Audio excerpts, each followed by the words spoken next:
रसोई पुष्पा के चैनल में आप सभी का स्वागत है। नमस्ते दोस्तों, आज हम बनाएंगे गोंद और अलसी से जोड़ों और शरीर के सभी रोगों को दूर करने वाला टेस्टी लड्डू, जिसे बनाना बहुत आसान है और खाने में ये बहुत ही टेस्टी होता है।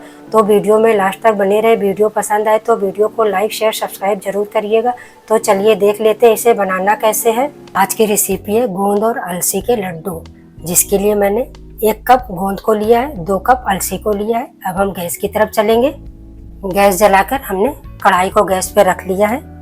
अलसी को हमने मार्केट से लाके साफ कर लिया। ये पैकेट वाला अलसी है, तो इसमें जो है तो ज़्यादा गंदगी नहीं रहती, साफ सुथरी रहती है। अब हम इसे 2 बार में भूनेंगे, आधा आधा करके 2 बार में। आधा हम डाल के भून ले रहे हैं जब तक इसमें अच्छे से सौंधी महक नहीं आने लग जाती, तब तक हम इसे भूनेंगे।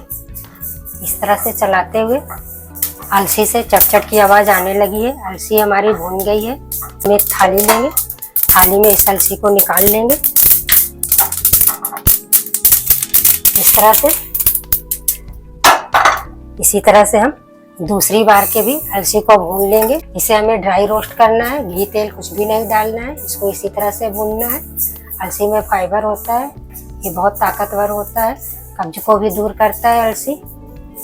दूसरी बार की भी हमारी अलसी भून गई है, इसे हम निकाल लेंगे। अब हम इसमें 2 चम्मच मेथी के दाने को डाल के भूनेंगे। मेथी के दाने को डाल के चलाते हुए हम भून लेंगे। मेथी को भी हमने भून लिया है। मेथी में सौंधी महक आ रही, ये हल्का लाल हो गया, इसका कलर चेंज हो गया है। मेथी को भी हम एक बर्तन में निकाल लेंगे। मेथी को हम प्लेट में निकाल ले रहे हैं। इसमें हम थोड़ी सी अजवाइन, 2 चम्मच अजवाइन को डाल के भी भून लेंगे। बस हल्का से भूनेंगे इसे, हम ज़्यादा नहीं रोस्ट करेंगे। अजवाइन भी हमारी भून गई है, अजवाइन को भी हम निकाल ले रहे हैं इसी प्लेट में एक साइड। अब हम कढ़ाई में 1 चम्मच घी डालेंगे, देसी घी। देसी घी डाल के हम इसमें बादाम और काजू को भून लेंगे। बादाम और काजू के क्रंची होने तक हम इसे भून लेंगे। बादाम और काजू को हमने डाल के भून लिया है, ये क्रिस्पी हो गए हैं। और काजू को एक प्लेट में निकाल लेंगे। अब इसमें हम छुहारे को डाल के भून लेंगे। 1 कप हमने छुहारे को लिया है, छुहारे को भी डाल के हम भून लेंगे। धीमी आंच पे भूनेंगे। इसमें हम घी या तेल कुछ भी नहीं डालेंगे, जो कढ़ाई में लगा हुआ है उसी के साथ हम इसे भूनेंगे। छुहारे को भी हमने भून लिया है। अब हम इसे बादाम के पास एक साइड निकाल लेंगे, बादाम वाली प्लेट में। कढ़ाई को हम साफ कर लेंगे। इसमें जो जले हुए हैं इसको हटा देंगे। जो छोटे पार्ट होते हैं वो थोड़े से जल जाते हैं, इसे हम हटा के साफ कर लेंगे कढ़ाई को। कढ़ाई को हमने साफ कर लिया है। अब हम इसमें थोड़े से पिस्ते को भी डाल के भून लेंगे हल्का सा। भी हमने भून लिया है, इसे भी हम इसी में निकाल लेंगे। इसमें 1 कप देसी घी को डालेंगे। कढ़ाई में हमने घी को डाल लिया है, इसे हम मीडियम आंच पे रखे हैं स्लो करके। इसमें हम थोड़ा थोड़ा सा गोंद को डाल के भून लेंगे, धीमी आंच पे भूनेंगे। इसको हम तेज आंच बिल्कुल भी नहीं करेंगे, नहीं तो ये जल जाएगा, अंदर तक नहीं फूलेगा। इस तरह से हम चलाते हुए इसे भून लेंगे। धीमी आंच पर भूनने से ये अंदर तक पक जाता है, नहीं तो ये ठीक से भूनता नहीं है। 1 बार के गोंद को हमने भून लिया है, इसे हम किनारे पे करके इस तरह से निकाल लेंगे। 1 बार का हमने निकाल लिया है। इसी तरह से हम सारे गोंद को डाल के हम भून लेंगे, थोड़े थोड़े से डाल के। इसे चलाते हुए धीमी आंच पे भूनेंगे, ज़्यादा तेज आंच पे नहीं भूनेंगे, नहीं तो गोंद जल जाएगा। गोंद जल जाएगा तो खाने में कड़वा लगेगा। सारे गोंद को हमने भून लिया। ये हमारा आखिरी बार का गोंद है, इसे भी हमने भून लिया है। अब हम इसे भी निकाल लेंगे। हमने सारे गोंद को भून कर निकाल लिया है। अब हम इस बचे हुए घी में 3 कप हमने आटे को लिया है, आटे को डाल के हम भून लेंगे। इस तरह से चलाते हुए हम आटे को भून लेंगे। पड़ेगी तो हम इसमें और घी को डालेंगे। आटे को हमने चलाते हुए भूनना है और इस तरह से दबा के भूनिएगा, जिससे जो इसमें ढोका है वो भी टूट जाए और अच्छे से हमारा आटा भून जाए। अगर ढोका नहीं टूटेगा तो ढोका वाला पार्ट कच्चा रह जाएगा, इसलिए इसे दबा के आप इस तरह से बराबर कंटिन्यू चलाते हुए भूनिएगा और धीमी आंच पे भूनिएगा, जिससे कि आटा जलने ना पाए। आटा बहुत जल्दी जल जाता है और कढ़ाई का तला मोटा होना चाहिए। पतले तले में आटे को जलने का डर ज़्यादा रहता है। अभी हम इसमें 2 चम्मच घी और डालेंगे। 2 चम्मच घी को हमने और डाल लिया है और 3 मिनट इसे अभी हम और चलाते हुए भूनेंगे। जब तक इसमें से अच्छे से सौंधी महक नहीं आ जाती तब तक हम आटे को चलाते हुए भूनेंगे। जिस तरह से आप वीडियो में देख रहे हैं प्लीज़ आप उसी तरह से कीजिएगा तो आपका लड्डू बहुत अच्छा बनेगा।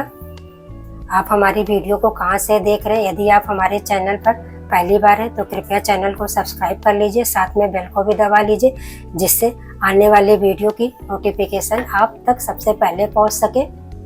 आप देख सकते हैं आटे का कलर चेंज हो गया है, हमारा गोल्डन ब्राउन हो गया है आटे का कलर। आटा हमारा भून गया है। अब हम इसमें 2 चम्मच खसखस को डालेंगे, पोपी सीड को डाल के इसी के साथ भून लेंगे आटे के साथ। आटा हमारा गर्म है, उसी में पोपी सीड हमारी भून जाएगी। 2 मिनट हम भूनेंगे पोपी सीड के साथ आटे को। 2 मिनट हो गए हैं, आटा हमारा भून गया है। अब हम गैस बंद करके इसे एक बड़े बर्तन में निकाल लेंगे ठंडा होने के लिए। आटे को हमने निकाल लिया है। अब हमने ये ग्रेटेड नारियल को डाल लेंगे। एक नारियल लेके हमने इसे ग्रेट कर लिया है, कद्दूकस कर लिया है। ये 1 कप के बराबर है। इसे भी हम भून लेंगे बिना तेल के 2 मिनट। नारियल को भी हमने भून लिया है। अब हम इसे निकाल लेंगे एक बर्तन में। अब हमने फिर से उसी कढ़ाई को लिया है। इसमें हम 2 कप अलसी के तेल को डालेंगे। अलसी के तेल से कमर दर्द और चच्चा बच्चा में भी काम आता है। अलसी के तेल खाने से शरीर के सारे जोड़ों के दर्द को ठीक करता है। कमर दर्द में बहुत फायदा करता है अलसी का तेल। तेल हमारा गर्म हो गया। अब हम गैस को बंद कर देंगे, तेल को ठंडा होने देंगे। पहले हम गोंद को देख लेते हैं। गोंद में कुछ पार्ट जल गए हैं, ये ठीक से हुए भी नहीं। हमें लगता है ये खराब है इसलिए ये ठीक से नहीं हुए। उसको हम निकाल देंगे इस तरह से बिन के, नहीं तो मुंह में जाएगा, कड़वा लगेगा, सारे मटेरियल को खराब कर देगा। इसलिए हम ज़्यादा काला पार्ट जो है उसे हम हटा देंगे इस तरह से। काले पार्ट को हमने हटा लिया है बिन के। अब हम एक बड़ी थाली लेंगे, उसमें इस गोंद को डालेंगे। अब हम इसे एक गिलास लेंगे, गिलास के पेंदी से इसको थोड़ी इस तरह से करके क्रश कर लेंगे। गोंद को हमने गिलास के सहायता से पीस लिया है। अब हम इसे एक साइड रख देंगे। अब हम सारे ड्राई फ्रूट्स को मिक्सर जार में डाल के पीस लेंगे। अलसी को भी हम पीस लेंगे। अब मिक्सर जार में हम थोड़े थोड़े से अलसी को डाल के हम पीस लेंगे। एक बार का अलसी को हमने पीस लिया। अलसी को हम इसी आटे में मिला लेंगे। आपके घर में जो भी बड़ा बर्तन है आप उसमें निकाल लीजिएगा बड़े बर्तन में। इसी तरह से हम सारी अलसी को पीस लेंगे। सारी अलसी को हमने पीस लिया है। छुहारे को भी पीस लिया, उसे भी हम इसी में मिक्स कर देंगे। अब हम बादाम और काजू को भी पीस लेंगे। हमने नारियल, बादाम, काजू, पिस्ता सब चीज़ों को पीस लिया। इसमें से थोड़े से छुहारे को लेंगे पिसे हुए। इसी छुहारे में हम मेथी दाना को डाल के हम पीस लेंगे। हमने अजवाइन, मेथी दाने को पीस लिया, इसे भी हम इसमें मिक्स कर देंगे। अब हम इसमें 2 चम्मच पिसा हुआ सौंठ डालेंगे। 2 चम्मच हल्दी पाउडर, हमारी घर की हल्दी है। अब हम इन सब चीज़ों को आपस में मिक्स कर देंगे इस तरह से दोनों हाथों से। सारे मेवे, अलसी, गेहूं का आटा, सब चीज़ों को हम आपस में अच्छी तरह से मिक्स कर देंगे। नीचे से हाथ लगा के इस तरह से ऊपर करेंगे, ऊपर से नीचे करेंगे। इससे हमारे सारी मटेरियल एक जैसा हो जाएगा, मिक्स हो जाएगा। इस तरह से आप भी अपने घर में अलसी के लड्डू को, गोंद के लड्डू को बनाइएगा और खाइएगा पूरी सर्दियों, तो आपके जोड़ों का दर्द ठीक हो जाएगा। सर्दियों में जोड़ों के दर्द बहुत सताते हैं, तो पूरी सर्दी आपको इस लड्डू को बना के खाना चाहिए। सब चीज़ों को हमने मिक्स कर दिया है अच्छे से। अब हम इसमें 1 केजी गुड़ को लेके चाकू से महीन महीन काट लिया है, इसे मिलाएंगे। गुड़ को हमने डाल लिया है। गुड़ को हम इस मटेरियल के साथ रब करके मिक्स कर देंगे। इस तरह से मटेरियल को लेंगे, इस तरह से हम मसलेंगे। इस तरह से गुड़ को हम अच्छी तरह से मसल के इसमें मिला लेंगे। इस तरह से आप वीडियो में देख रहे हैं उसी तरह से आप प्लीज़ मिक्स कीजिएगा। आटे के साथ गुड़ को मसलेंगे तो गुड़ अच्छे से मिक्स हो जाएगा। अभी नया गुड़ आ रहा है तो इसलिए ये कद्दूकस भी नहीं होता, भूरा भी नहीं होता, थोड़ा सा पिघल जाता है काटने से। इस तरह से करेंगे तो ये अच्छे से मिक्स हो जाएगा।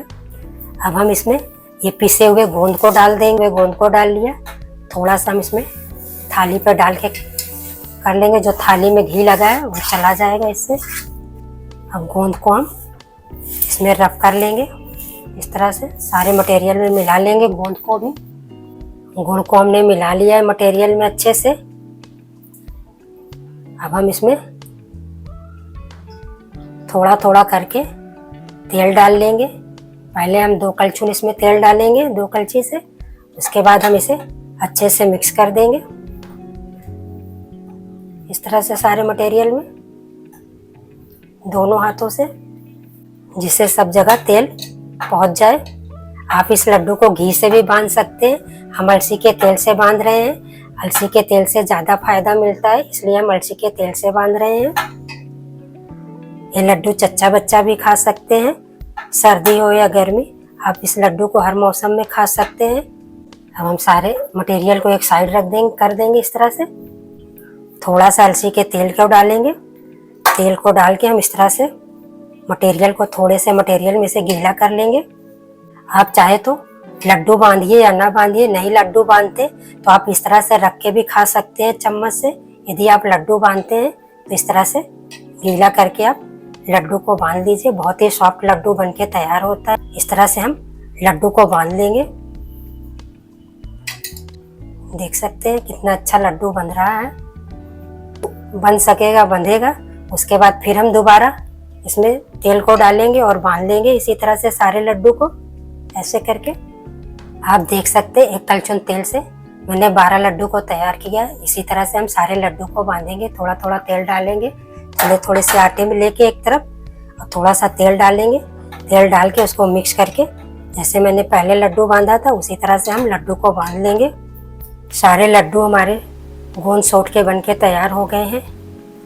2 कप में ये 1 कप तेल करीब बच गया है, इसे हम अलग हटा देंगे।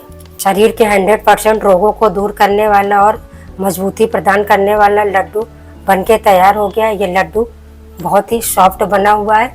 ये देखिए, हम आपको तोड़ के दिखा रहे हैं, बहुत ही सॉफ्ट है। इसे हर कोई खा सकता है, घर के बुजुर्ग भी इसे खा सकते हैं, इनके दांत नहीं है वो भी इसे खा सकते हैं। बहुत ही टेस्टी लड्डू बना हुआ है। एक बार आप हमारी तरह से इस लड्डू को बनाइए और खाइए, फिर हमें कमेंट करके बताइए कि आपका लड्डू कैसा बना है। धन्यवाद।